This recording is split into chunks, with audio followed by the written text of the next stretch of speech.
Success is not about who never fails. It's about who can spring up or even stagger back up.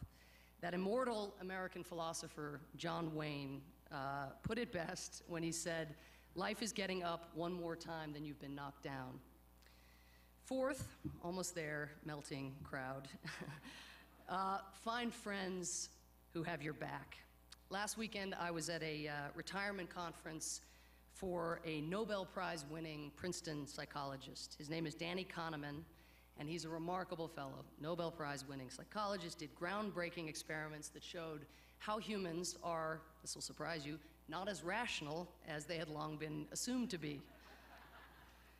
At the conference, which was like a retirement roast, lawyers, economists, and psychologists from all over the world got up to present work that had been shaped and influenced by this person, Danny Kahneman.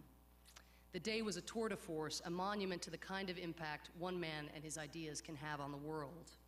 At the end of the day, Kahneman was asked what he was most likely to be remembered for. The audience there at the conference hushed in anticipation. Here, Kahneman would elevate one of his many theories above the rest. Posterity would be there to record which experimental research he himself thought was most groundbreaking. The one thing that I'm sure of, he said, is that I'll be forgotten. But he was next asked the source of his nearly unrivaled professional success. Again, the scholars in the room waited expectantly. This time, he gave them a response they could take home, answering, "I attribute all of my professional success to my choice of friends." The beauty of this is that while so much in this life is beyond our control, all of us hold in our own hands the power to choose our friends, and to be, in fact, a Nobel Prize winner of friendship. None of us are perfect friends always, but one way to think about friendship is in terms of carefulness. Be careful with those you love, and surround yourself with people who are careful with you. A good friend of mine devised a rather taxing standard for friendship and love, and a kind of grim one too, but I think it serves some purpose. Who would you want to become a refugee with? If your neighborhood were hit by a Hurricane Katrina, or most recently a Cyclone Nargis, who would have your back? Look around you today, class of 2008. Your parents have your back, your siblings have your back, your friends have your back. Keep it that way, and be sure that they know that you have theirs.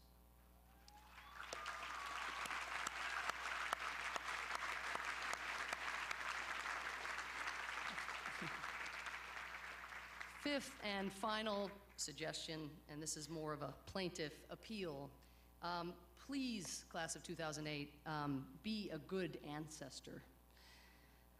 2 or 3 or even 4 decades from now, you will get to sit where your parents are sitting today. Your kids will know that in 2008, your generation stood at a crossroads. They will know that you had a chance to stem the tide of global warming, to undo the damage that my generation and our predecessors have done to our shared planet. Your kids will know that you had a chance to restore the Constitution of the United States, a Constitution that of late has come to be seen as optional.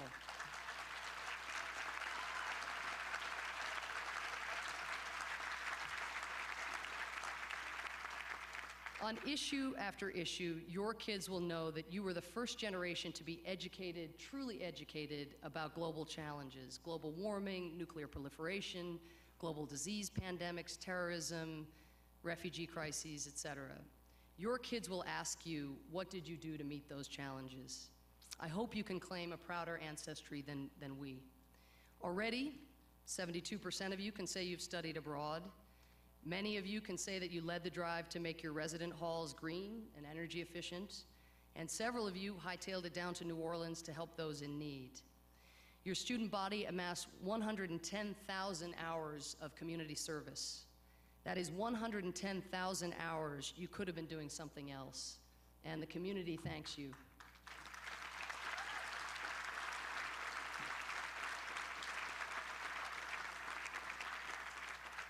Now, going forward, you can build on these efforts. You can be the generation that makes this country energy independent.